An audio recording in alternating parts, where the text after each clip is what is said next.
웨스트민스터 13장입니다.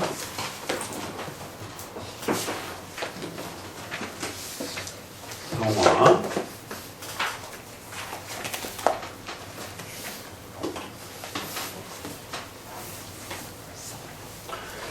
성화 13장 성화입니다. 웨스트민스터를 존중하는 분들 중에도 이 웨스트민스터의 성화론이 약하다라고 하면서 웨스트민스터를 비판하는 그런 많은 경우들을 보게 됩니다. 그러니까 하물며 더 바깥으로 웨스트민스터를 존중하지 않는 분들은 더 말할 것도 없겠죠. 근데 웨스트민스터를 존중한다고 하는 분들도 웨스트민스터가 성화가 약하다 이러면서 너무 칭의 중심적이다 뭐 이런 이제 표현들을 하시는데, 실제적으로 웨스트민스터는 성화론이 굉장히 강합니다. 13장도 성화고 16장 성화의 규범은 하나님의 말씀으로부터 선행이 이루어진 그것을 선행이다. 성화의 구체적인 행동 규범과 내용에 대해서 16장은 성행, 그리고 그것이 계속 지속되는 것, 견인 17장, 그러한 삶 속에서 누리는 확신 18장, 이런 모든 성화의 절대 규범은 오직 십계명, 율법의 또 이 토대가 되는 십계명. 그럼 이 율법을 어떤 방식으로 이해해야 될 것인가? 그래서 율법의 1용법, 2용법, 3용법이라고 하는 것이 나오는 율법론 19장. 자그마치 5장에 이르기까지 성화론이 다른 어떤 신앙 고백서보다 외면이 성화론이 굉장히 챕터 자체가 이렇게 많고 굉장히 강합니다.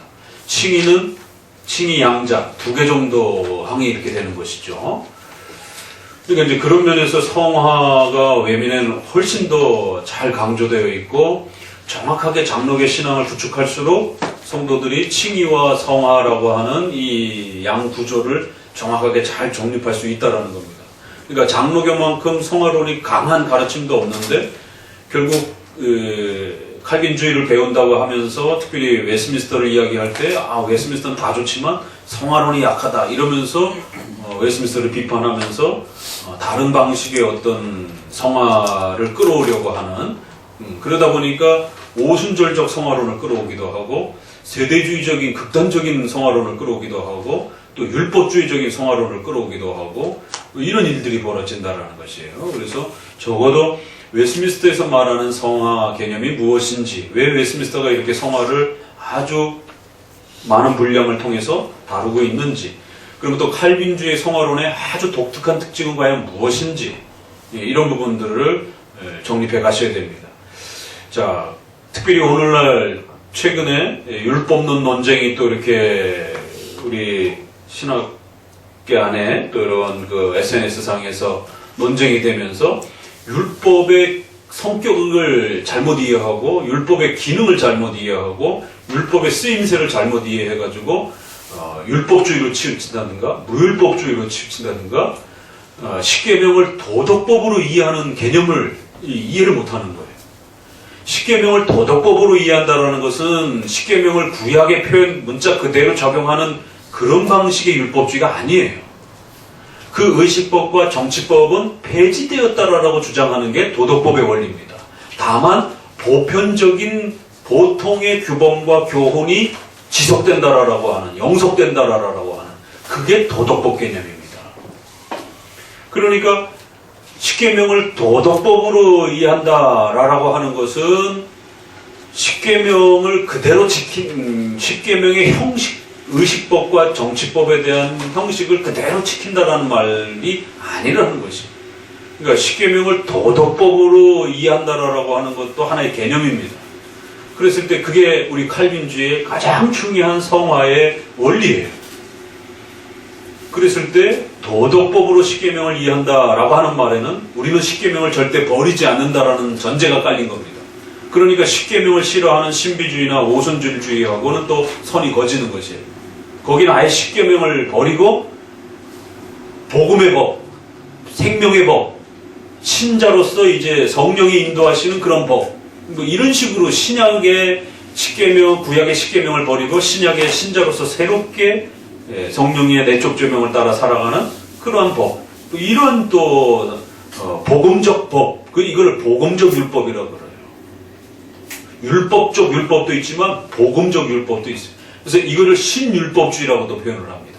전통적 율법주의를 구율법주의라고 말한다라면 복음만 강조하면서 칭의만 강조하면서 그러는 사람들이 나중에 율법주의로 돌아가 버려요. 그러면 예수 믿고 칭의를 강조하는 사람들은 어떻게 살 거예요? 신비주의는 내적인 신적 계시를 통해서 직통계시라든가 이런 걸 추구하기도 하고, 또 일반 사람들은 자기들이 나름대로 세워놓은 몇 가지 기준을 절대적인 것처럼 또 이렇게 주장하면서 그 기준을 강조하는, 이러다 보면 그 기준이 율법이 돼버린단 말이에요. 지나친 하나의 어떤 폼이 된단 말이에요. 그러니까 구약적 율법주의는 아닌데 새로운 율법주의가 또 되는 겁니다. 그러면 그거는 목사님마다 교회마다 기준이 다 달라요. 이제 이런 일이 벌어지는 겁니다. 그래서 반드시 칼빈주의적인 개혁파적인 이 성화론이 어떤 것인지를 정확하게 잘 정립을 못 해놓게 되면 칭의에 쏠린다든가, 또 성화를 아예 무시한다든가, 또 성화를 강조한다고 그러면서 율법주의에 빠져버린다든가, 이러한 혼동들이 벌어집니다. 결국 이것은 칭의와 성화의 개념을 못 잡아서 그런 거지. 자, 그러면 다시 한번 칭의와 성화의 큰 개념을 먼저 정리하고 넘어가셔야 돼요. 구원론에서는 칭의와 성화를 첫 번째 같은 것으로 보는 로마 가톨릭 방식이 있는 겁니다. 이렇게 되면 행위구원, 공로사상, 선행구원, 율법주의적 구원 형태가 나오는 것이 칭의와 성화를 같은 걸로 보는 겁니다. 그러니까 성화적인 많은 착한 행동들을 통해서 칭의를 이루어간다든가 칭의에 보조한다든가 이러한 율법주의적 칭의론이 나오게 되는 겁니다. 칭의와 성화를 같은 걸로 보게 되는 거예요. 칭의적 성화론, 율법주의 이렇게 표현하기도 하고, 이런 그 극단적인 그 형태의 이 율법의 어떤 규칙을 아주 강요하는 이런 방식들이 이제 복음주의권 안에도 나타나기도 하고, 또 이 청교도들 안에도 아주 강한 극단적인 청교도를 추구하는 분들 안에 어떤 회개, 구원, 또 성도들의 신앙생활 이런 부분들을 아주 굉장히 엄격하게 이렇게 회개의 기준도 임팩트한 뭔가 어떤 내적인 회개의 어떤 증거들을 요구하는, 외적인 증거들을 요구하는 강한 높은 기준들을 요구하고, 또 성도들의 생활도 아주 엄격하게 이렇게 훈계하는, 그래서 뭐 성도들의 복장 이런 문제 부분에 있어서도 적어도 우리가 주일날 아무렇게나 막 입고 오면 안 됩니다. 일반 극장을 간다든가 이런 자리가 아니기 때문에. 그래서 예를 하나님 앞에 표하러 가는 자리이기 때문에 시간과 공간과 품위에 있어서 적어도 품위 있게 라고 하는, 덕스럽게 라고 하는 기본 개념은 지켜줘야 되는 것이. 그래서 평상시에 좀 더 편안한 복장으로 있었던 삶이 주일날 예배를 드리러 올 때는 좀 더 몸과 마음 모든 부분들이 예를 갖춰서 하나님 앞에 예배적 신앙의 고백을 드릴 수 있도록, 그러면 적어도 옷매무새라든가 이런 부분에 있어서 어떤 정해진 어떤 어디까지냐라고 하는 어떤 명문화된 법은 없다 할지라도 통상적인 그 하나의 장로교적 그 예배의 모습이 이렇게 수용되어야 되는 어떤 그 정도의 선언이 있다라는 것이. 그래서 금지되는 어떤 옷들도 있는 것이고, 또 적어도 착용해야 되는 정도의 이러한 그 옷을 갖춰 입어야 하는 그 정도는 지켜줘야 된다는 것이. 그렇지만 그걸 너무 강조해서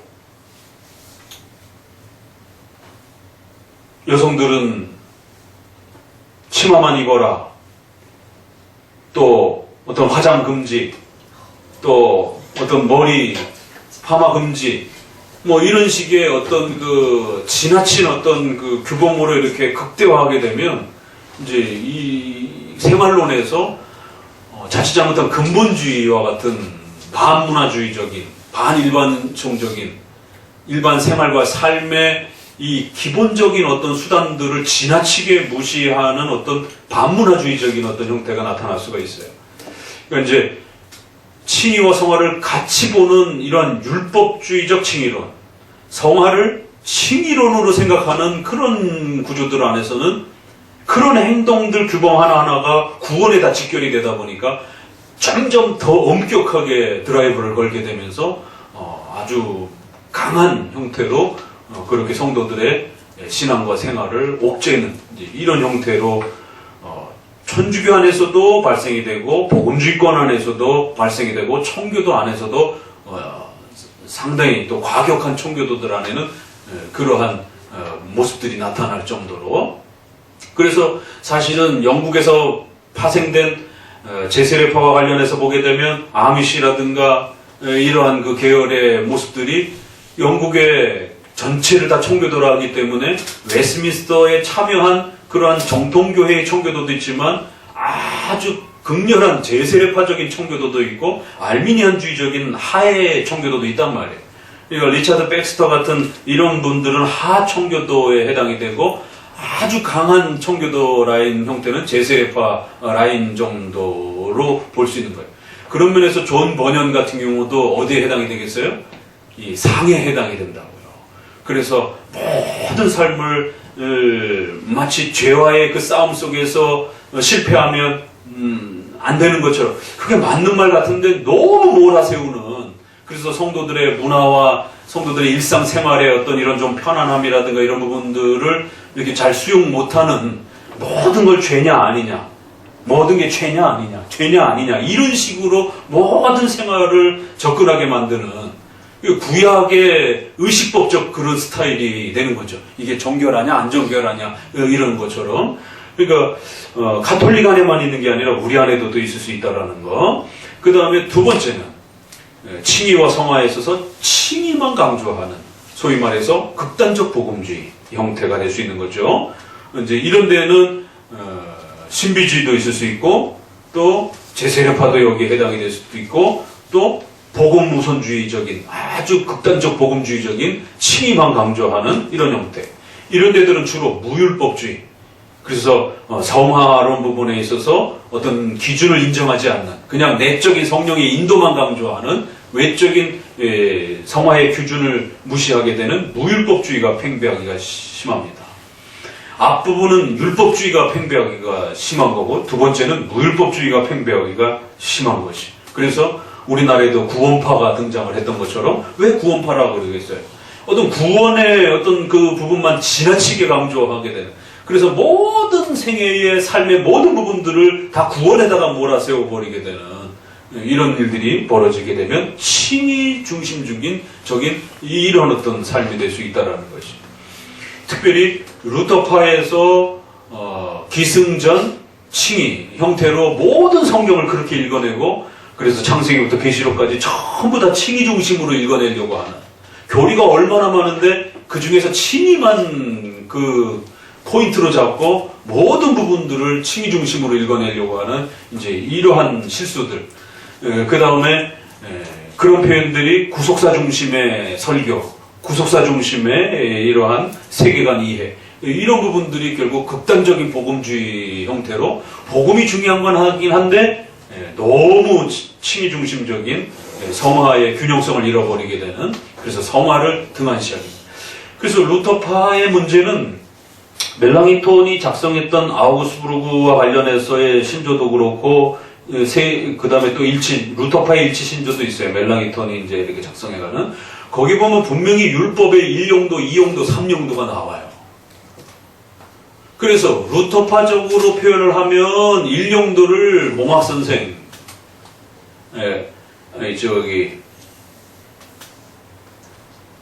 억제용도, 사회적 용법으로 봅니다. 양심의 기능. 2용도를 몽학 선생, 예수님께로 인도하는 종교적 기능으로, 신앙적 기능으로 보는 겁니다. 멜랑이톤은 순서를 그렇게 잡았어요. 그래서 지금 학계에서는 이 1용도를, 율법의 1용도를 사회적 용도, 양심의 기능으로 많이들 이야기를 해요. 교수님들 이렇게 발표할 때 보면. 2용도를 신앙적 기능, 예수님께로 인도하는, 죄를 지적하는 기능. 그러나 칼빈의 기독교 강요를 보게 되면 일용도를 신앙적 기능으로 설명을 합니다. 우리 외민에도 그 순서로 돼 있어요. 죄를 지적하는 것을 일용도를 보고 이용도를 사회적 기능, 양심의 억제. 그러니까 3용도는 똑같아요. 그러니까 일용도, 이용도 순서가 달라요. 그래서 지금 학계에서 소개되는 이 일용도, 이용도 개념은 루터파에서 먼저 소개된 그런 순서 개념이에요. 그래서 이제 제가 어떤 글을 발표하거나 율법에 대해서 발표할 때 좀 저 나름대로 조금 이렇게 좀 목소리를 내는 것은 적어도 우리 칼빈주의자들은, 개혁주의자들은 율법의 용도를 설명할 때 이 율법의 순서를 칼빈이나 외민의 순서에 맞춰서 일용도를 종교적 기능으로 죄 지적으로 설명을 하고 이용도를 사회적 기능으로 봐야지 왜 자꾸 율법의 일용도, 이용도를 설명하면서 멜랑이톤, 루터파적인 순서로 설명을 하느냐. 칼빈이나 외민 순서대로 일용도를 종교적 기능으로, 신앙적 기능으로 설명을 하자라고 이제 이렇게 자꾸 이렇게 저 나름대로 목소리를 내고는 있는데, 근데 누가 언제부터 어떻게 됐는지, 신학회 가면 모든 율법의 설명 속에서 율법의 용도 그러면 전부 다 일용도를 사회적 용도로 대부분 이렇게 설명을 해요. 이제 이러한 그 설명에서 분명히 루터파에도 1, 2, 3용도 개념이 있어요. 그런데도 3용도를 잘 강조를 안 해요. 주로 종교적 기능만 강조를 하거든요. 왜? 루터가 칭의를 집중적으로 강조를 하다 보니까 그 이후에 조직신학 체계를 멜랑이톤이 잡긴 잡았는데 멜랑이톤조차도 칼빈에게 나중에 많이 기울거든요. 그래서 성찬론은 칼빈에게로 많이 기울어졌고 또 실로는 신인 협력설을 또 주장하기도 했고, 그래서 아직 알미니안주의적인 그런 개념이 완전히 이렇게 벗어나지 못한 좀 혼동스러운 그런 개념을 갖고 있고, 칭의로는 루터적인 또 입장을 정확하게 잘 갖고 있고, 그러다 보니까 멜랑이톤은 이 1521년에 오히려 칼빈의 기독교 강요보다도 훨씬 더 조직신학이 먼저 나왔어요. 1536년에 칼빈의 기독교 강요가 나오잖아요. 뭐 그게 조직신학 교과서란 말이에요. 옛날로 말하자면. 근데 쯔빙글리는 1521년 그리고 25년, 완성판이 25년인가? 이렇게 칼빈보다 그 10년 빨라요. 그래서 거기 보게 되면 하나님, 죄, 구원, 예수님 이런 기본 이런 그 주제들을 이렇게 소개를 합니다.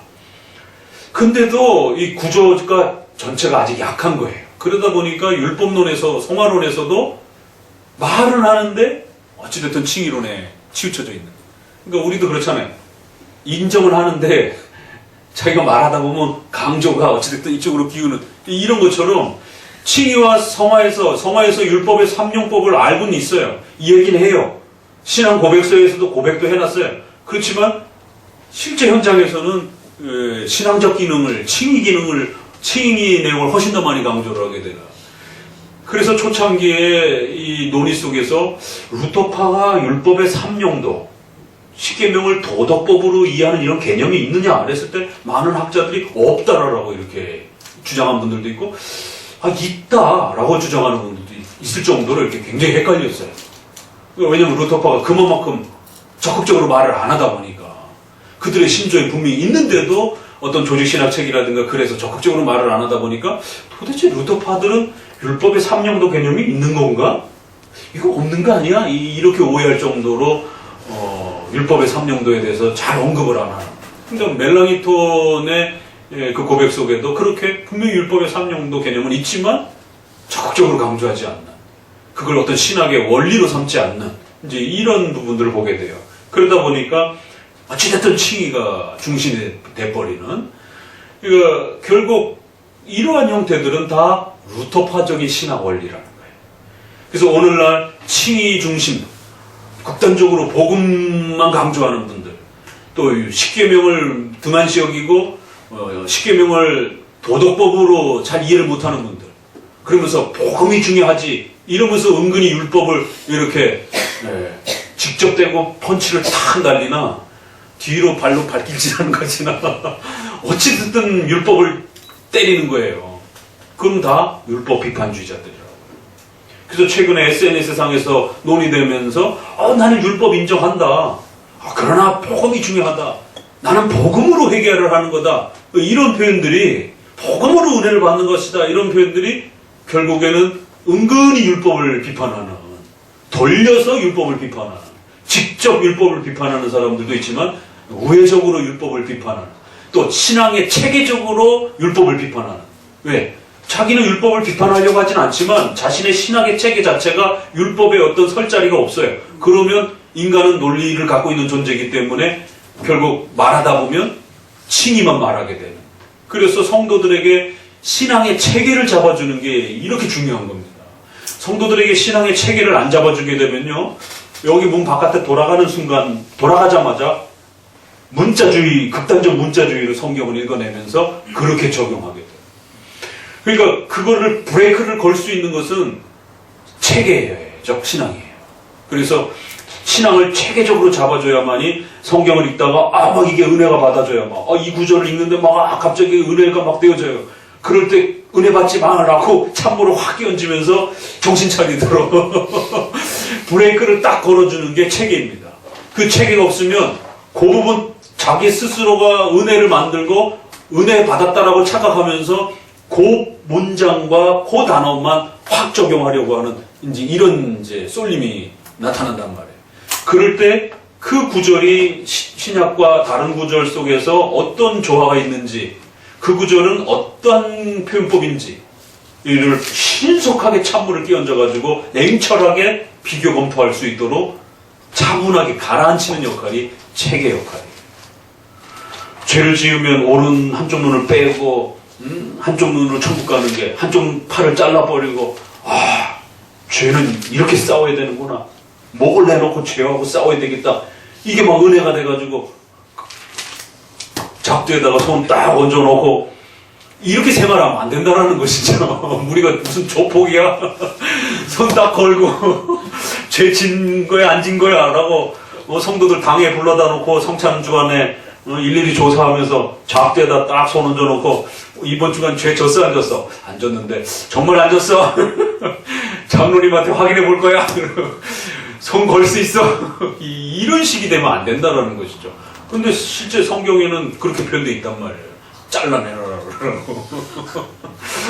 그러니까 그럴 때 신속히 찬물을 끼얹어서 그건 과장법이라고 하는 거를 신속히 읽어낼 수 있다. 그러니까 옛날에 신인 동성론자들이 이제 나타나는 거예요. 내가 의로운 오른손으로 너를 붙잡아 주리라. 그러니까 하나님한테 오른손이 있구나. 이런 식의 그럼 왼손은 나쁜 거구나. 그러니까 이제 왼손잡이들은 다 저주받은 한때 이런 교회 안에서의 해석들이 있었습니다. 그러니까 하나님이 마치 무슨 신체가 있어서 움직이는 것처럼 이런 분파들이 있었기 때문에 이들을 신인 동성론자들이라고 이제 우리 한문으로 그걸 이제 조합해 보면 이제 그렇게 되는 것이, 신과 인간이 동일한 형태로 그렇게 움직이는 것처럼 적용하는. 성경에 그런 표현이 있어요. 그렇잖아요. 의로운 오른손으로 내가 너를 붙들어 주리라 라고 하는 표현이 분명히 있단 말이에요. 신인 동형론적 표현이에요. 우리가 모형론, 비유론을 인정하는 것처럼 신과 인간을 대비시켜가지고 모형론적으로 표현하는 것 정도는 우리가 존중해요. 인정합니다. 그런 부분. 하나님께서 졸지도 아니하시고 너희를 이렇게 보신다 라고 할 때 하나님이 좋으시는 분은 아니거든요. 근데도 그런 표현들을 써가면서 인간과 대비되어서 이렇게 우리를 보호하시는 그런 부분들을 이해할 수 있도록 부모가 보호하는 것처럼 그렇게 대비관계의 표현을 쓴단 말이에요. 그러나 그렇다고 해서 그걸 그대로 적용하게 되면 신인 동성론자들이 되버린단 말이에요. 오죽하면 그런 자들이 너무 많아갖고 아예 분파 이름을 그렇게 따로 구성할 정도로. 자, 그래서 칭의만 너무 지나치게 강조하게 되는, 복음만 강조하게 되는, 최근에 SNS의 논쟁들을 또 목사님들 이렇게 같이 보면서 너무 안타까웠어요. 정말 개혁주의를 배우려고 들어왔는데 개혁주의를 총체적으로 이렇게 가르쳐주는 선생님이 없다 보니까 한쪽 코끼리 다리를 만지듯이 귀 만진 사람은 이게 개혁주의 신앙입니다. 다리 만진 사람은 개혁주의 신앙을 이렇게 기둥과 같은 것입니다. 귀를 만진 사람은 개혁신앙을 이렇게 넓적한 것입니다. 이러고들 싸우고 있는 거예요. 그러니까 율법을 갖고 막 티격태격 우리권 안에서 평소에 칼빈을 존중하고 웨스민스터를 존중하고 이랬던 분들이 막 적처럼 막 이렇게 싸우는 이런 모습들을 오히려 알미니안주의자들과 신비주의자들과 오히려 로마 카톨릭과가 싸워야 될 부분들을 우리 안에서 막 죽기 살기로 막 적처럼 이렇게 싸우는 이런 모습들을 보면서 너무 안타까운 겁니다. 그러니까 체계가 부족했을 때 이런 현상이 벌어지는 것이죠. 그래서 웨스민스터는 칭의와 성화를 정확하게 개념을 잡아주고 칭의를 앞에다 설명하고 성화를 이끌어내는 원리적으로 설명해내놓고 성화는 그의 열매로서 소개해놓고 그리고 성화가 얼마나 다양하게 일어나는지를 칭의보다 배 이상으로 3배 가까이 분량을 둬서 칭의에 대해서 더욱 충분히 이해할 수 있도록 그래서 칼빈주의가 성화를 얼마나 강조하는지를 이해할 수 있도록 율법을 십계명을 도덕법으로 이해한다라고 하는 율법의 삼륜법을 왜 그토록 강조하는지 그래서 루터파하고 우리의 율법론의 차이가 바로 거기서 나타나요. 개혁주의는 율법의 삼륜법을 강조를 하고 루터파는 말은 하지만 칭의만 강조하는 이게 이제 율법론에서 두 파의 아주 큰 특징입니다. 그럼 오늘날 복음주의권으로 넘어오게 되면 복음주의는 말은 하지만 칭의만 강조하는 거지. 그러니까 루터파는 우리의 적은 아닙니다. 우리의 친구이긴 한 거예요. 그러나 연약한 신앙을 갖고 있는 것이죠. 미흡한 신앙을 갖고 있는 거죠. 오늘날 복음주의와 관련했을 때 일반 건전한 복음주의자들은 복음을 강조하는 건 좋아요. 그러나 율법을 제대로 강조를 못하는 것입니다. 율법 조금만 이야기하면 막 율법주의에 대한 막 알레르기 반응을 보이면서 율법 구원론에 대한 오해 때문에 저 사람들 그러면 선행으로 구원받는다라고 그렇게 저 강조하려고 하는 거 아니야? 대번 이런 알레르기 반응이 나타나는 SNS당에도 보니까 조금만 십계명이나 율법의 어떤 그 성화적 기능을 이야기하면 저 사람들 율법 구원론자들이라라고 율법 칭의론자들이라라고 예수님의 피로 구원받아야지 왜 자꾸 율법 얘기하냐 이런 이야기들이 정말 너무 터무니없이 이렇게 나오는 거예요. 이런 면에서 아직도 율법과 복음을 체계 있게 이해하지 못하는 한국교회의 이러한 심각한 상황들을 보게 되는 겁니다. 복음은 복음대로 반드시 강조를 해야 되고 율법은 율법대로의 역할이 있는 것입니다. 그래서 박형룡 조직신학이나 조선반 조직신학 또 볼컵의 조직신학을 보게 되면 율법과 복음은 각각의 역할이 있고 대립관계가 아니고 반드시 조화 통일 관계다라고 이렇게 소개하는 것이 전통적인 칼빈주의 입장입니다. 그래서 칭의와 성화는 대립관계가 아니고 반드시 조화 통일 하나는 또 원인과 열매로서의 논리관계를 가지고 있는 동전의 양면처럼 뗄래야 뗄 수 없는 그런 관계라는 거예요. 그래서 우리가 성화의 어떤 그 형편을 보고 이 사람이 구원받았는지 안 받았는지를 평가하는 건 아닙니다. 그걸 지나치게 강조하게 되면 소위 말해서 극단적 청교도가 되는 거예요. 생활이 이 모양인 거 보니까 이거 구원 못 받은 것 같아. 이런 평가가 나타나요. 그러니까 정작 예수님의 피로 구원받았다라고 해놓고 성화의 어떤 그 열매들을 보고 지나치게 칭의로 접근하려고 또 이렇게 보게 되면 이런 오류가 발생이 된다는 거지. 그래서 아주 조심해야 됩니다. 칭의와 성화에 있어서 칭의 쪽으로 너무 지나치지 않도록.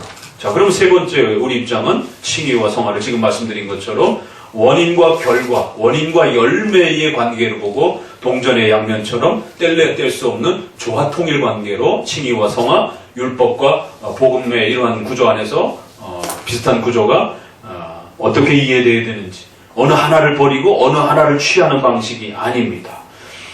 칭의와 성화가 칭의가 원인이 되고 성화가 열매가 되는 것처럼 복음과 율법에서는 복음으로 죄를 지적하는 겁니다. 죄를 깨닫게 하는 거예요. 그런데 어느 분이 복음으로 죄를 깨닫고 그리스도의 은혜를 받는 것이지 이건 복음을 제대로 이해를 못하는 반쪽밖에 이해를 못한 소리가 되는 겁니다. 그러면 율법은 필요 없는 겁니다. 복음으로 다 해결하면 되는 것이죠. 예수님은 율법의 1.1획도 망가뜨리지 않았어요. 오히려 그거를 완성하고 보호하신다라고 말합니다. 율법은 복음을 떠받치는 기능이에요. 그래서 몽학선생이라고 말하는 겁니다. 율법이 있지 않냐고는 절대로 인간이 복음으로 나오지 않습니다. 왜? 자기가 죄인이라는 걸 깨닫지 못하기 때문에. 누군가 나를 위해서 십자가에 돌아가셨어요. 왜요? 이렇게 묻는단 말이에요. 그 사람이 왜 나를 위해서 죽어요? 너희들의 죄를 위해서 예수님이 십자가에 죽으셔서. 왜 내가 죄인인데요? 나 죄인 아니에요. 왜 나를 위해서 죽어요? 이런 일이 벌어지는 거예요. 죄를 설명을 못하게 된다는 거예요. 그것은 율법, 하나님의 법을 어긴 인간, 아담, 그 모든 죄를 물려받은 인간의 원죄와 전가에 대한 부패성, 이건 율법, 법을 어긴 인간의 원죄로부터의 설명에서 깨닫는 것이지, 복음은 거기에 대한 치료책이란 말이에요. 그래서 율법의 첫 기능이 인간의 죄를 지적해서 하나님이 원하시는 그 뜻을, 요구 조건을 성취하지 못하면 너네는 다 지옥에서 영원히 벌받아 죽어야 된다라고 하는 이 엄중한 하나님의 법의 심판으로 책망하는, 인간의 죄를 책망하는 이 메시지를 듣지 아니하면 복음으로 나올 필요가 없습니다. 부자 되게 해줄게. 그러면 이제 내가 예수님 믿을게요. 이렇게 돼버려요. 율법을 설명 안 하면 예수님 왜 믿어야 되는데 이렇게 되는 거예요. 부자 된다니까 그러면 나가보지 뭐 이렇게. 죄를 해결해 준다니까 왜 내가 죄인인데요? 이렇게 돼버린다. 복음을 가지고는 죄를 설명할 수가 없어요. 왜? 복음은 이미 그 죄의 개념을 전제하고 설명되어지는 표현들이기 때문에. 예수님이 너희의 죄를 내가 사해 주려고 왔다. 이미 죄의 개념이 전제됐어요. 죄를 예수님이 복음을 갖고 설명하지는 않습니다. 너네가 이미 벌써 죄인이 되었다라고 이야기를 하는 거예요. 그 죄를 어떻게 치료할 것인가. 그래서 굿뉴스가 되는 거고 좋은 소식이 되는 거고 생명 살려주는 소식이 된다는 거예요. 이미 율법을 통해서 이렇게 우리가 왜 죽은 자가 되었고 책망을 받아야 되는지에 대해서 율법이 죄를 지적하고 복음이 그 치료의 방편으로서 소개가 되어지는 것입니다. 그래서 율법과 복음은 각각의 역할과 기능과 조화를 이루는 것입니다. 그래서 율법은 반드시 복음으로 달려가도록 사람들을 이끄는 몽학선생, 보조교사처럼 역할을 한다는 거예요. 그러면 복음, 예수님을 믿고 나면 어떻게 돼요? 우리가 죄인이었을 때는 할 수 없는 하나님의 창조 명령과 그 위대한 하나님의 뜻을 성취할 수 있도록 노력하게 된다는 거예요. 그 하나님의 뜻은 어디에 담겨 있어요? 십계명과 율법에 담겨 있단 말이에요. 그래서 신자는 반드시 율법을 성취하려고, 율법을 적용하려고 애를 쓰게 되는 거예요. 율법은 복음으로 돌아가게 만들고, 복음을 믿는 자들은 율법을 완성하도록, 율법을 적용하도록 그렇게 이끌어낸다는 거예요. 그래서 상호 조화 관계를 이루어낸다는 겁니다. 칭의와 성화는 각각 그렇게 역할이 있고 쓰임새가 있고 순서 관계가 있다는 거예요. 그래서 성화는 칭의의 열매로서 또 그 기준은 십계명인데 십계명을 구약의 의식법과 정치법으로 적용하는 게 아니라 의식법과 정치법은 중단되었고 보편적인 원리를 교훈을 적용해내는 도덕법적 개념으로, 도덕적 원리로, 보편적 원리로, 영원히 지킬 수 있는 규범 원리로, 도덕법 개념으로 십계명을 우리의 삶의 규범으로, 기준으로 그렇게 강조하는 것입니다. 세 가지의 그 논쟁이 역사 속에 끊임없이 있어요. 성화 관련해서는. 그래서 그걸 잘 정리해 두셔야 되고. 그런데 요게 이제 성화의 주체와 관련해서 또 논쟁이 발생이 되어지면 어떻게 발생이 되어지냐면, 이제 성화로 직접 들어와 봤을 때, 그럼 이 성화를 누가 만들어가는 것이냐라는 논쟁이 붙어요. 역사 속에 성화 관련해서는 크게 두 논쟁이 있어요. 이것만 기억하시게 됩니다. 이 두 개가 지금도 혼란을 일으켜요. 첫 번째는 칭의와 성화의 차이, 복음과 율법의 이 개념을 이해를 못해서. 성화는 믿는 자들이 율법을 실천하는 모습인 겁니다. 그래서 복음과 율법의 개념을 이해를 못하는, 칭의와 성화를 이해를 못하는 첫 번째 칭의와의 논쟁, 성화의 논쟁. 두 번째는 성화의 주체가 누구냐를 갖고 논쟁하는 거지. 세 가지가 나눠지죠. 극단적 청교도와 하이퍼 칼비니즘, 이 형태는 하나님이 다 하시는 거다, 이제 이것만 말을 해요. 그래서 운명론적으로, 숙명론적으로, 기계론적으로 성화를 이야기를 해요. 인간이 이루는 게 아니다. 성화는 하나님이 다 이루어 가시는 것이다. 그럼 하나님이 착하게 살아가야 되겠네. 이런 모순을 어떻게 해결할 거냐는 거예요. 회개, 하나님이 다 주시는 거죠. 근원적으로는 하나님이 주시는 거예요. 그러나 실천적으로는 인간이 해야 되는 겁니다. 그러니까 근원적 원인을 잘못 극단적으로 강조를 하게 되면 회개도 하나님이 해야 된다. 이런 얼토당토한 일이 벌어지는 거예요. 성화도 누가 해야 돼? 하나님이 해야 되는 거예요. 우리가 할 필요 없어요. 왜? 우리가 하는 거 아무것도 없으니까. 하나님이 다 주시고 하나님이 성화도 해야 되는 거예요. 그러니까 주시는 것까지는 잘 강조를 했는데 하나님이 주십니다. 그럼 하는 것도 하나님이 해야 되는 거네? 그럼 성화도 하나님 뭐 하시라 그래요? 착하게 사시라 그래요. 우리가 하는 건 아무것도 없습니다. 우리는 아무것도 할 수 없습니다. 이런 정말 어처구니 없는 일이 벌어지는 거예요. 그래서 논리와 구성을 체계적으로 잘 말하지 못하면 성경을 읽으면서 신앙을 한쪽으로 편중해서 하나님을 이해하는 일들이 벌어지게 되고, 그렇게 되면 하나님을 극단적으로 바라보게 되고, 그렇게 되면 극단적으로 행동을 하게 됩니다. 자, 하이포칼빈이즘. 성화를 자꾸 제1원인만 강조하면서 운명론적으로 성화를 강조하면서 인간의 책임을 등한시하는, 제2원인을 등한시하게 되는 이런 일이 벌어집니다. 하이포칼빈이즘. 이 거꾸로는 누구죠? 알미니안주의. 제2원인만 강조하는 거예요. 인간의 책임성만 강조를 하는 거예요. 성화의 모든 은혜를 주시는 근원적인 하나님의 은혜를 또 부정을 하는 겁니다. 앞에 전자는 뭐예요? 근원적인 원인과 책임적 원인을 구별을 못해서 근원적 주시는 은혜와 실천적 책임을 구별을 못해서 혼동이 벌어진 거고, 뒷부분에는 또 역시 그걸 거꾸로도 잘못 적용해서 인간이 모든 성화를 주는 것처럼, 성화의 모든 주체가 인간인 것처럼, 하나님은 그저 구경하다가 인간이 다 이뤄놓으면 그래 잘했다라고 칭찬하고 상 주는 역할 정도만 하는 그러한 관조자인 것처럼, 이렇게 또 인간이 성화의 주체자다. 인간이 성화의 책임을 가진 실천적 책임자예요. 그건 맞는 말입니다. 제2원인자예요. 그런데 제1원인자처럼, 성화의 제1원인자처럼 착각하게 되면 알미니안주의자가 돼요. 야, 이게 종이 한 장 차이 같은데 까딱 잘못 이해하게 되면 나태해지고 게을러지고, 하나님이 아직 성화를 안 줬어요. 그래서 아직은 막 말해도 돼요. 때려도 돼요. 뭐 이런 식이 되는 거예요. 그 한쪽에서는 우리가 바뀌어야 하나님도 바뀐다든지 이런 식으로, 그 유명한 말 있죠? 하늘은? 그 얘기. 뭐죠? 지성이면 감추는. 그런 것도 그렇고, 우리 표현에 그렇고, 또 서양 철학 표현에 스스로 돕는 자를 하늘이 돕는다라고 하는. 이게 전형적인 알미니안주의적 사고 안에서 결국 내가 뭔가를 하지 않으면 신은 돕지 않는다라고 하는.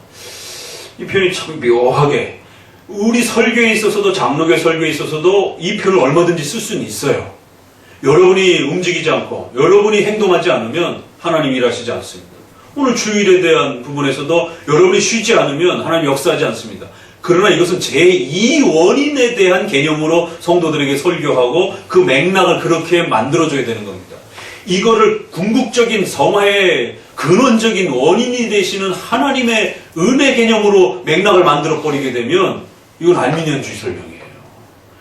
그러니까 목회자도 성도도 이 사고하는 이 체계가 까딱 잘못하면 자기는 칼빈주의자라고 뻑뻑 우기면서도 그의 말과 행동과 모든 건 알미니안주의로 옆으로 개걸음을 치는 겁니다. 이런 일이 벌어질 수가 있어요.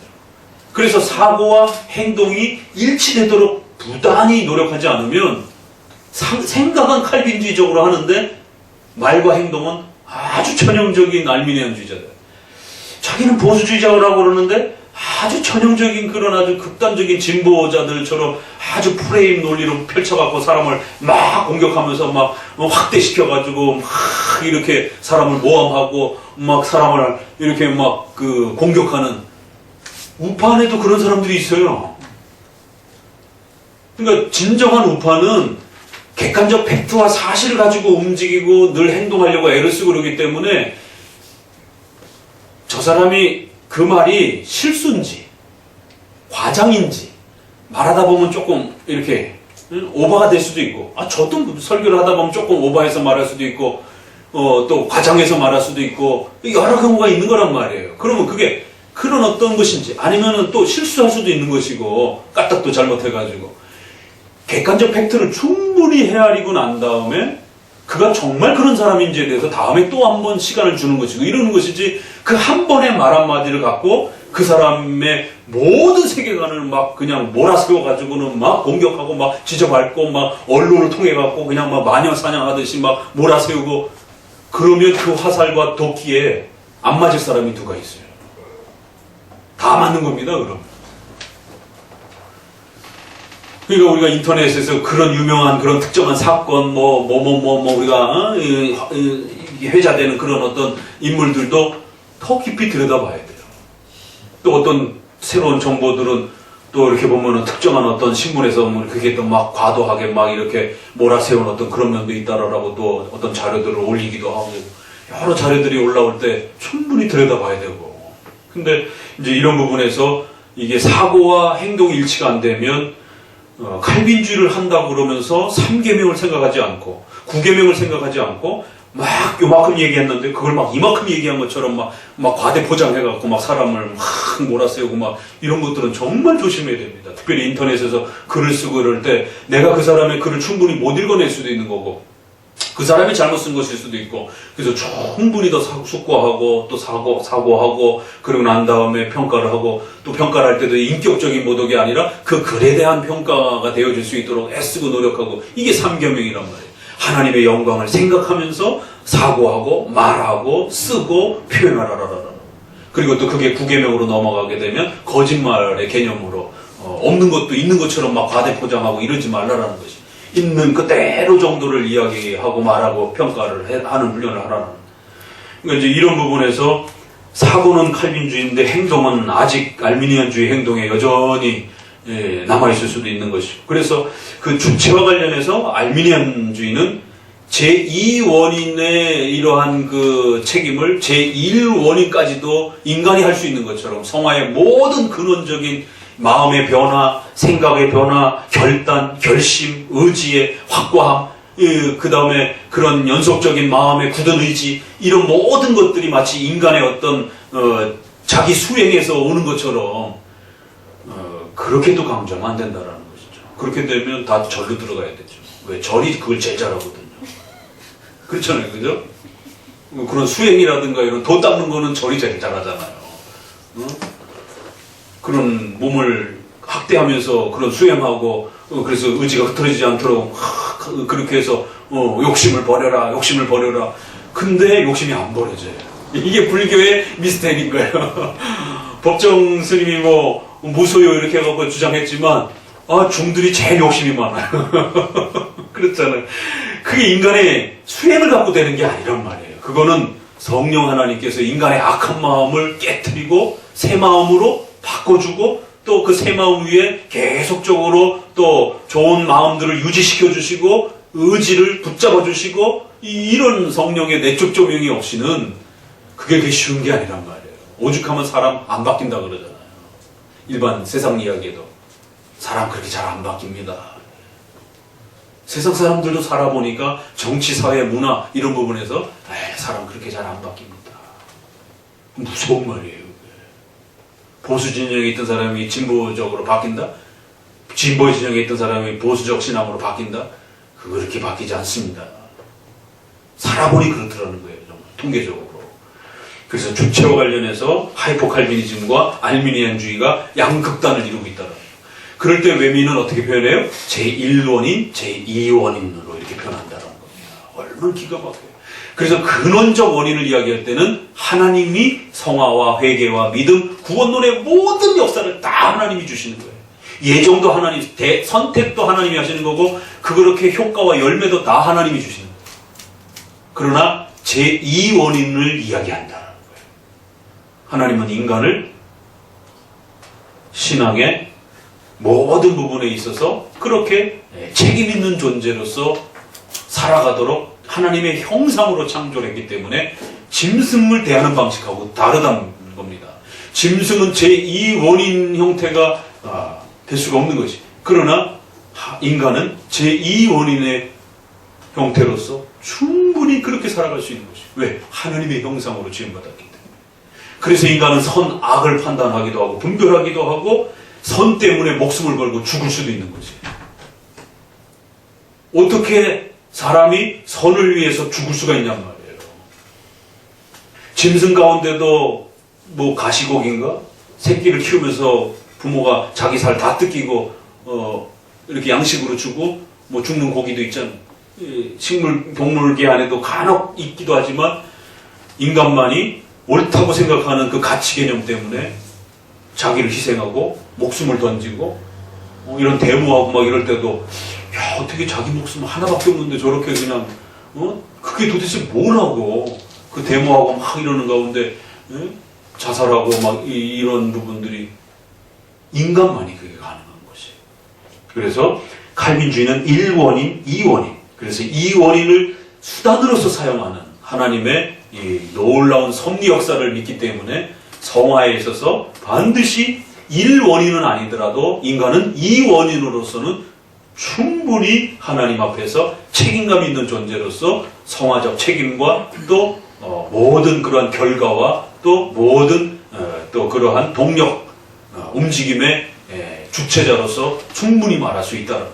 그래서 당신이 회개해야 하나님이 일하십니다 라고 말할 수 있는 것이 제2원인 형태로서.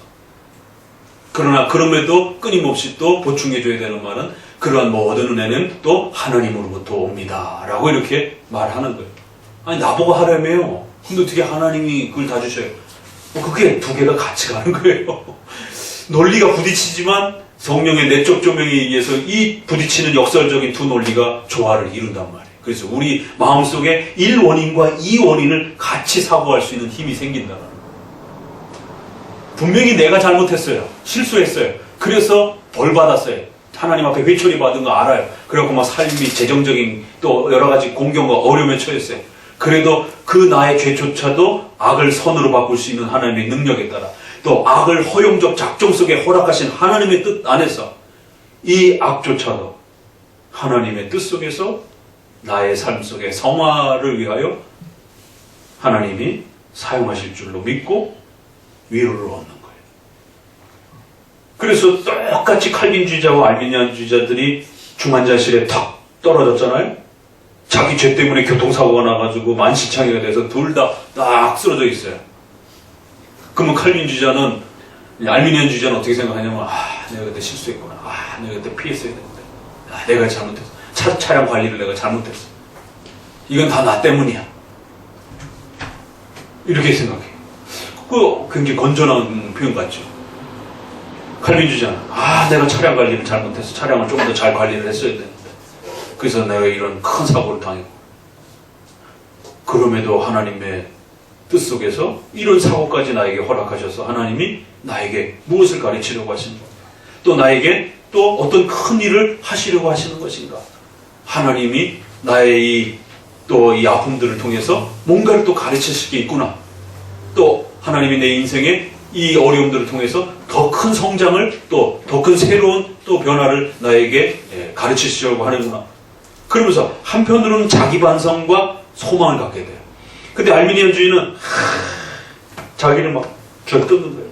자학하는. 내가 잘못했지. 내가 못났지. 어떻게 회복할 거냐? 답이 없어요. 하나님 안 도와주시니까. 네가 똑바로 해야 하나님 복을 주신다. 이게 알미니안주의 논리이기 때문에.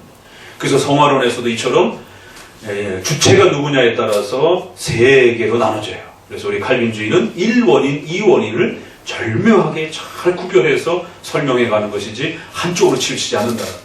1원인이 근원이 되는 거고 2원인은 그 위에서 하나님이 허락하신 범위 안에서 섭리의 수단으로서 그렇게 또 쓰여진다는 겁니다. 이 구조를 정확하게 잘 정립해 놓으셔야 됩니다. 그렇기 때문에 칼빈주의는 반드시 열매론에서 상벌 이야기를 할 수가 있는 거예요. 하이퍼 칼빈주의에 빠진 분들은요, 상벌 없다고 그래요. 모든 게 하나님의 은혜지 무슨 상이 있느냐라고. 상 얘기하면 알미니안주의 된다라고. 아니, 성경에 상급 받을 거라는 얘기가 얼마나 많은데. 근데 그거는 그냥 표상적으로 얘기하는 것이지, 그냥 하나님의 은혜를 그냥 이렇게 추상적으로 얘기를 하는 것이지 실제적 상이 아니라는 거예요. 우린 이미 다 은혜를 받았기 때문에 더 이상 상이 필요 없다는 거예요. 근데 여기에 모순이 있어요. 그러면 벌은? 그럼 분명히 내가 잘못해서 벌 받는 건데 그럼 그것도 하나님이 잘못한 거네? 모든 게 하나님이 주신 거니까 이런 모순이 발생이 된단 말이에요. 이거 까딱 잘못 이해를 하게 되면 좋다 그래 상은 없다 치자 그러면 우리가 한 거 다 하나님의 은혜니까 근데 우리가 잘못한 건 어쩔 거예요 그럼 이게 하나님한테 돌리자면 이게 하나님 책임이 돼요. 우리가 잘못해서 우리가 벌 받은 거면 내 책임이 되는 거고 근데 벌은 내 책임이라고 그러면서 왜 상은 내 책임이라고 안 그래? 이런 일이 벌어진단 말이에요. 상도 내 책임인 거고 벌도 내 책임인 거예요. 그렇지만 이것은 근원적인 원인이 아니라 제2 원인으로서의 그러한 방식으로 하나님이 다루시는 겁니다. 아담의 선악과 범죄도 네가 잘하면 복을 받고 못하면 벌을 받는다 그러잖아요. 그러니까 이제 하이퍼 칼비니즘자들은 어떻게 이해합니까? 아담이 이걸 선택하든 저걸 선택하든 어차피 범죄하게 돼 있다라는 이런 식의 극단. 그러면 하나님이 범죄하도록 등을 떠밀어서 이런 기가 막힌 신론의 이해가 나오는 거예요. 극단적 신론의 이해가 나오는 겁니다. 아담과 하와가 범죄했어요. 그거 아담 잘못이지. 판도라의 상자가 열렸구나. 이 아담 그냥 몽둥이를 때려 맞아야 돼 그냥. 왜 그거 판도라를 열어가지고 이제 이런 식으로 아담에게 모든 이제 책임을 돌려 세우게 되는. 분명히 아담의 죄가 있긴 있어요. 그렇지만 그 해결책이 없는 거예요. 하나님도 나 몰라. 아담 보고 열지 말라 했는데 아담이 열었어. 대책이 없는 거예요. 왜? 그건 아담의 잘못이니까. 이 사고가 그렇게 된다는 거예요. 그래서 아담의 타락도 하나님의 신적 작정 안에서 허용적 작정이라는 개념이 나오고 그럼에도 불구하고 아담의 죄의 원죄의 책임을 묻는 겁니다. 그러니까 신론이 이렇게 잘 정립되지 않으면 항상 양극단으로 기계론적으로 생각하든지 아니면 알미니안주의처럼 인간의 하나님 신의 지배 없이 신의 통치와 다스림을 사고하지 못하고 모든 사고를 전부 다 자기가 중심이 돼서 모든 일을 일구는 것처럼 그렇게 생각한단 말이에요. 알미니안주의는 신의 지배에 대한 개념을 없애버려요. 그래서 일상생활을 하는 중에서도 하나님이 나를 지배하시고 하나님이 내 발걸음을 인도하신다라고 하는 이 기가 막힌 하나님의 이 통치와 다스림의 사고가 안 돼요. 억지로 하려고 해도 안 됩니다. 왜? 그걸 빼앗아 갔기 때문에.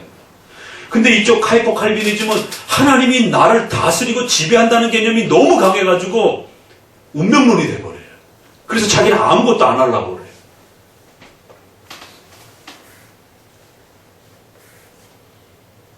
역사 속에서도 일반 철학에도 이런 형태가 벌어집니다.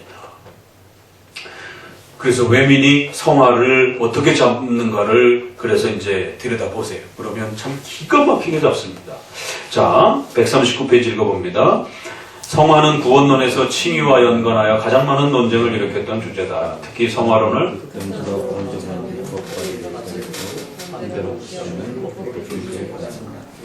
따라서 십계명을 삶의 규범으로 이해하는 장로교의 독특한 성화론을 바르게 이해하는 것이 필요하다.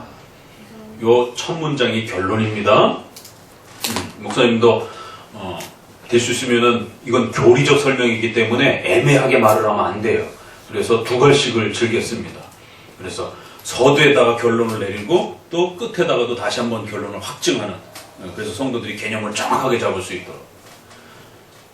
양극단이 있는데 율법주의가 있고 율법 폐기주의가 있고 그럴 때 성경적 정통 칼빈주의는 십계명을 삶의 규범으로 이해하는 방식이다라는 거예요. 계속 읽습니다. 우선 성화와 관련되어 가장 많은 논쟁을 일으킨 부분은 성화의 주체에 대한 부분이다. 알미니안주의는 성화에 대해서 인간이 실제적인 참여자이기 때문에 인간의 자유의지가 주체가 되는 것으로 또는 하나님과 인간이 협력해서 이루어가는 신인 협력설 등으로 주장한다. 그러나 개혁파는 철저하게 성화의 주체는 하나님 자신임을 고백한다. 비록 자신이 성화의 대상으로 실제적인 참여자이고 실행자일지라도 그 주체와 주관자는 삼일체의 하나님이시며 또한 성화의 방식도 신적 작정과 예정론을 기초로 칭의의 열매를 맺는 과정이다. 요 문단에 다시 한번 더 첫 문장을 확대 설명한 겁니다. 인간이 비록 실제적인 원인자고 참여자고 실행자일지라도 그 근원적인 주체와 주관자는 삼위일체 하나님이고 또 그걸 이루는 방식도 작정과 섭리론을 펼쳐내는 방식으로 성화론을 이끌어내신다라는 거예요. 그러니까 이런 성화론을 이해를 못하게 되면 결국 극단적인 무윤리가 되고 또 윤리를 세상의 천국으로 강조하는 세속화 신학이나 이런 진보 신학이 된다라는 겁니다. 기독교 안에서 윤리 얘기만 하면 저거 자유주의 아니야? 이런 얘기. 교회 안에서 돈 얘기하고 성 얘기하고 정치 얘기하면 저거 자유주의 아니야? 이게 우리 아직도 한국 사회에 굉장히 그런 인식이 강합니다. 그래서 아예 침묵해 버리는 거예요. 그러니까 윤리, 사회, 성 얘기 이런 얘기들은 전부 다 기독교 장로의 장신대, 한신대, 감신대 이런 데서 신학자들이 주도해버리는 거예요.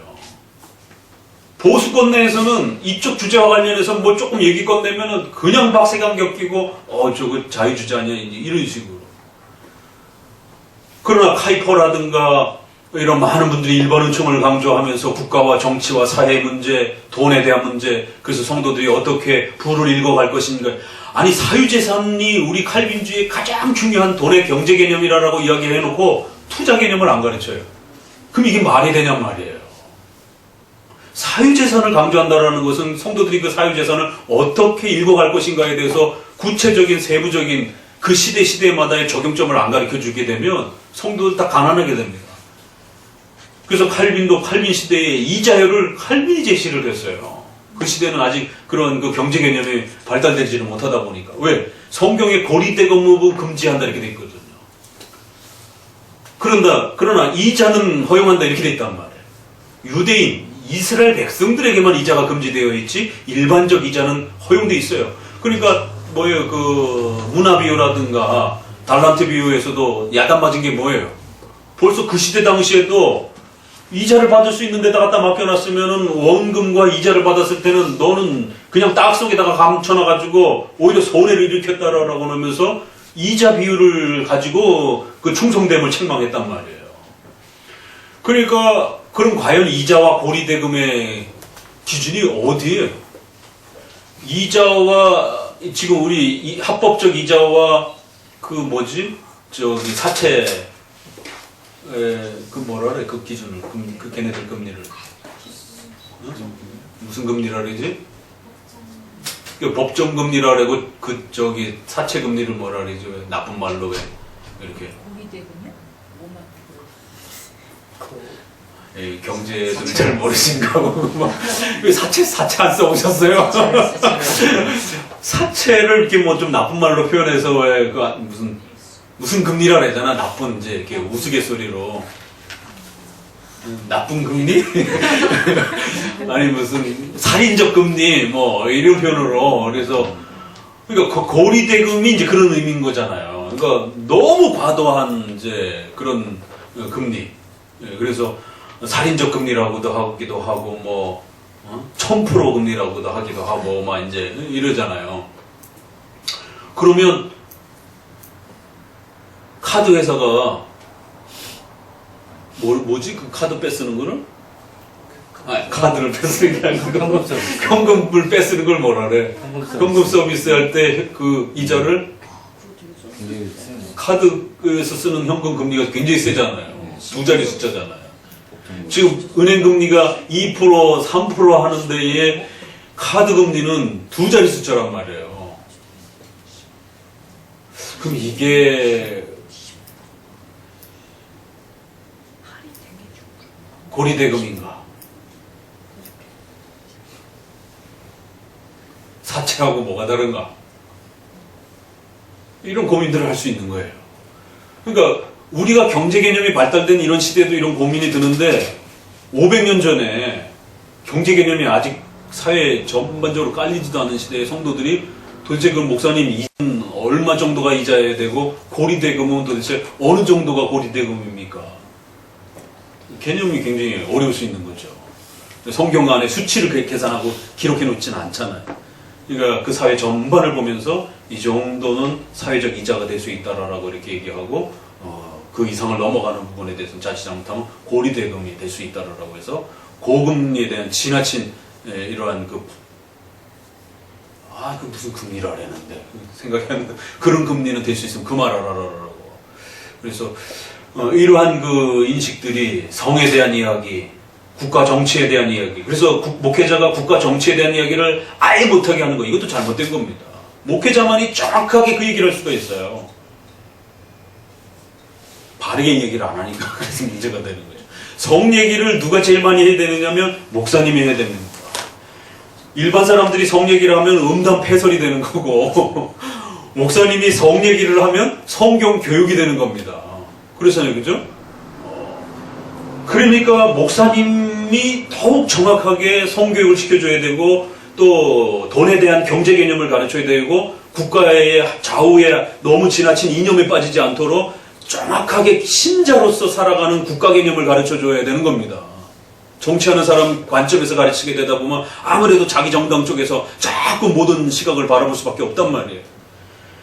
그래서 성화에 대한 이런 부분에서도 우리 칼빈주의가 얼마나 깊은지에 대해서, 그래서 여러분들이 일반 은총과 성화 이런 모든 부분들, 율법의 삼용법 이런 것들이 교리적 단어와 개념으로 이렇게 정착할 정도로 칼빈주의는 이 성화론에 대해서 엄청난 그 연구와 또 그 방향성을 잡아주었다라는 겁니다.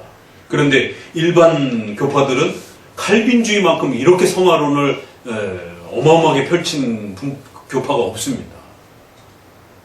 나와보라고. 그나마 이제 논쟁할 수 있는 게 세속주의, 자유주의잖아요. 성, 돈, 정치 얘기하는 사람들이 전부 다 진보 신학이기 때문에. 그럼 칼빈주의, 다른 신학하고는 얘기할 수가 없어요. 다른 교파들은 아예 그런 거 얘기를 안 하니까. 제세례파? 아예 없어요, 그냥. 근본주의? 그런 걸 왜 얘기해? 이런단 말이에요. 그나마 칼빈주의자들이 그 얘기를 해요. 그러면 칼빈주의자들하고 한번 얘기해보자라는 거죠. 그랬을 때, 오히려 이 사람들, 세속화 신학을 주장하고 또 자유주의 신학을 주장하는 사람들도 굉장히 빈약합니다. 그것만 얘기하기 때문에. 그러나 칼빈주의는 성, 돈, 직업, 국가, 가정 이 전체가 기가 막히게 유기적으로 돌아가는 이 포괄적인 거대한 일반 은총을 이야기한단 말이에요. 아침에도 제가 카페를 보고 참 우리 김자매님은 말을 만들어내는 그런 아주 문학적인 재질이 있구나 이러면서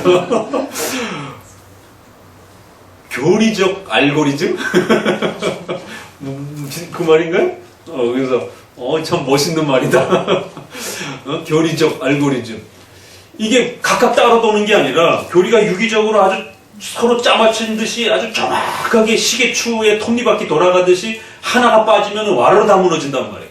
그럼 이 전체적으로 착착착착착 해서 돈 얘기하면 직업 얘기하게 되고, 직업 얘기하게 되면 국가 얘기를 할 수밖에 없고, 국가 얘기를 하다 보면은 사회의 세계관 얘기를 할 수밖에 없고, 결혼 얘기를 하게 되면 성 얘기를 할 수밖에 없고, 성 얘기를 하게 되면 돈 얘기를 할 수밖에 없고, 이게 아주 뭐 어느 얘기를 꺼내도 이게 그냥 아주 기가 막히게 유기적으로 돌아간단 말이에요. 그래서 어느 하나를 소홀히 할 수도 없는. 그런데 이 정치하는 사람들은 그 어떤 정당, 정치, 그것만 또 주장하면 또 거기에만 푹 빠져 있는 거예요. 그러니까 이 자유주의 안에는 정치신학, 해방신학, 여자 문제도 또 얘기하니까 여성신학, 또 환경도 얘기되니까 환경신학. 요즘에 또 동성애, 또 성 얘기해야 되니까 뭔 신학? 큐어신학. 또 뭐 이렇게 얘기를 하고. 주제가 따로따로 얘기를 하니까. 그러니까 그 전에는 그 얘기를 안 하는 거예요. 그러니까 그건 빼놓고 얘기를 하니까 해방신학, 흑인신학, 민중신학, 여성신학 나올 때는 그 정도까지밖에 얘기를 못 하는 거예요. 아예 다른 건 얘기도 안 해요. 근데 그때도 우린 칼빈주의자들은 돈 얘기도 하고 성 얘기도 하고 정치 얘기도 하고 온갖 얘기를 성도들한테 다 하는 겁니다. 토론도 시키고. 십계명 이야기하다 보면은 뭐 하루 종일 밤새도록 해도 모자르잖아요. 5계명부터 하다 보면은 뭐 10계명까지 어느 세월에 끝날지 못할 정도로 그렇게 무무진한 이야기들이 돌고 돈단 말이에요. 자유주의자들 자기 것만 얘기합니다. 칼빈주의, 개혁주의가 이토록 성화에 대해서 어마어마한 장을 열었다는 거예요. 그래서 성도들의 삶이 아주 강건하게 이렇게 견고한 토 위에서 이렇게 서갈 수 있도록. 그래서 제가 실제적으로도 여러분, 여기 있는 성도들뿐만 아니라 우리가 SNS를 통해서, 유튜브를 통해서 듣는 성도들에게도 칼빈주의 성화론을 배워야 여러분의 삶이 안정되고 또 건강하고 부자가 될 수도 있고 또 사회에서 나름대로의 자신의 삶의 계층을 잘 잡아갈 수 있습니다. 개혁주의 신앙의 성화론 안 배우게 되면 삶이 다 곤두박질칩니다. 이거 아주 분명하게 얘기할 수 있는 거예요. 그래서 일본의 기독교 강의 번역자였던 누구? 하도 얘기를 하고 한 번 더 얘기하면 100번이야. 나카야마. 나카야마 사각기. 나카야마 사각기라는 분이 칼빈주의가 유럽을 구했다. 그 율법의 중세시대의 그 십자군 전쟁으로 그 난리를 치고 서로 싸우고 죽이고 종교전쟁이 세상에 30년, 100년을 치닫고 맨날 전쟁하는 거예요. 애를 열라면은 그 중에 80%, 70%가 다 죽어요. 그런 시절에 칼빈주의가 유럽을 구원했고 앞으로의 미래는 칼빈주의 하나님께 달렸다. 기가 막힌 말입니다. 그래서 여러분들이 칼빈주의 성화론을 배우게 되면 정말 이혼하지 않는 부분, 그 난리를 치면서 뭐 세계의 커플이니 뭐 난리를 치면서 결혼했지만 2년 만에 파경이 나면 깨지잖아요. 그러나 칼빈주의 성화론을 배우면 평생 함께 할 수 있는 그런 결혼을 칼빈주의 성화론만이 가르쳐 준다는 거예요. 부모가 늙어서 버림받지 않으려면 반드시 칼빈주의 가족론을 가르쳐야 늙어서 버림받지 않습니다. 실용주의적, 과학주의적, 경제의 자본논리 안에서의 이러한 가정관은 아버지가 생산을 못하게 되면 이제 은퇴하시는 이후로부터 다 버림받는 것이. 요양원 번호 뽑아놓고 대기하세요. 자식들이 언제 등 떠밀지 몰라요. 칼빈주의만이 섬기는 것이. 이게 칼빈주의 성화론의 이제 폭발하는 겁니다. 그래서 칼빈주의 성화론 부단히 일반은 총론 이런 부분들 부단히 공부하시고 십계명에서 십계명론 이런 것들 부단히 책을 읽어내시면서 소화해내세요. 그래야 우리 성도들의 삶이 튼튼해지고 안정감을 갖고 또 부부 사이에서는 제가 최근에 아가서 공부하라고 한 것처럼 한평생 사는데 살아봐야 20대 결혼해도 50년, 60년, 이제 30대, 40대 좀 늦으신 분들은 한 30년 사나, 40년 사나, 그렇게 많이 못 산단 말이에요. 부부가 돼갖고. 근데 뭐 이렇게 싸우고, 티격태격하고, 서로 그냥 알콩달콩 살아도 모자르는 시간인데, 20, 30년 금방 훅 갑니다. 근데도, 싸우는 거예요, 또. 이 칼빈주의 성화론을 해야 정말 죽을 때까지 그렇게 알콩달콩 살 수 있는 그 멋진 부부로 그렇게 뒤늦게라도 만들 수 있어요. 칼빈주의 안으로 들어오게 되면. 그러니까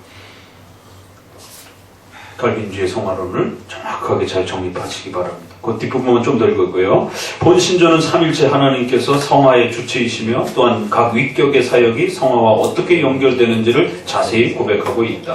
성부 하나님의 택하심과 이렇게 대우리 문답에서 좀 더 정확하게 표현했고요. 그리스도의 죽으심과 부활의 공로를 통하여 그의 말씀과 그들 안에 내주하시는 성령으로 말미암아 더욱 거룩해진다라는 고백에서 알 수 있듯이 성화는 철저하게 삼위일체 하나님의 자신의 사역이다. 성화에서 성령의 실제적 역사는 사망에서 그리스도의 성결케 하는 영으로부터 힘을 계속적으로 공급받음으로써 중생한 부분이 이기게 되며 라는 고백에서 더욱 잘 나타난다. 즉 모든 성화의 과정이 같이 읽으세요. 성령으로부터 주어지는 실제적인 도우심과 적용으로 이루어지기 때문에 인간의 의지와 노력은 성화의 수단은 될 수 있어도 성화의 근원과 힘은 아니다. 예정론의 뿌리에서 칭의의 열매로 나아가는 성화의 성격은 첫 문장에 잘 나타난다. 신조의 구원론 각 주제가 모두 예정론의 토대를 두는 동일한 구조를 가지고 있는 것처럼 성화도 같은 구조를 나타낸다. 즉 효과적으로 부르심 받고 중생한 자들이라는 표현에서 보듯이 성화는 단독으로 분리되어 있는 것이 아니라 부르심에 기초한 것이다. 여기서도 역시 성화의 사역을 앞으로 거슬러서 예정론적 부르심에 기초하여 고백하고 있다. 특히 놀라운 것은 알미니안주의가 성화를 칭의에서부터 설명하므로 신인 협력 쪽으로 기울어지는 것에 비해서 본신조는 이들과의 차이를 철저히 구분하기 위해서 칭의보다는 부르심의 기초에서 설명하였다.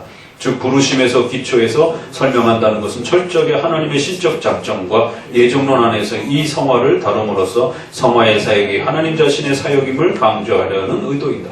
이와 같은 의미가 대의리 문답에서는 더욱 구체적으로 성화는 세상이 창조되기 이전에 거룩하게 되도록, 이 표현 보세요. 성화는 세상이 창조되기 이전에 거룩하게 되도록 하나님으로부터 택함을 받은 사람들이라고 표현을 했어요. 야, 어떻게 이렇게 표현을 할 수가 있을까? 세상이 창조되기 이전에 거룩하게 되도록 택함을 받은 그런 사람들이다 라고 표현하여 성화는 예정론에서 다루는 것이 장로교의 전통임을 제시해 주었습니다. 삼일체 하나님께서 신적 작정과 예정론을 통해서 이루시는 성화는 인간의 공로를 통하여 이루어지는 신인 협력을 통해서 이루어지는 것이 아니라 값없이 거저 베풀어 주시는 은총의 선물이다. 이 은총의 선물로서 성화에 대한 고백은 사망에서 성도들은 은혜 안에서 자라면서 하나님을 경외함으로 거룩함으로 완성해 나간다라는 표현을 통해서 더욱 잘 드러납니다. 그래서 외미는 일단은 이 시대가 알미니안주의가 워낙 팽배했기 때문에 일단 그거부터 막아야 돼요. 그래서 앞부분의 성화는 제1원인자이신 하나님이 성화의 모든 근원적이고 주체적인 은혜를 주시는 분이다 라고 먼저 그거를 개념을 잡아주는 겁니다. 그리고 뒷부분으로 갈수록 제2원인을 강조해 가면서 극단적 또 운명론자들을 막는 거예요. 그렇게 순서가 되어 있습니다. 그래서 오늘은 서론적으로 성화에 대한 부분의 기본 개념만 설명하도록 합니다. 좀 마셨다.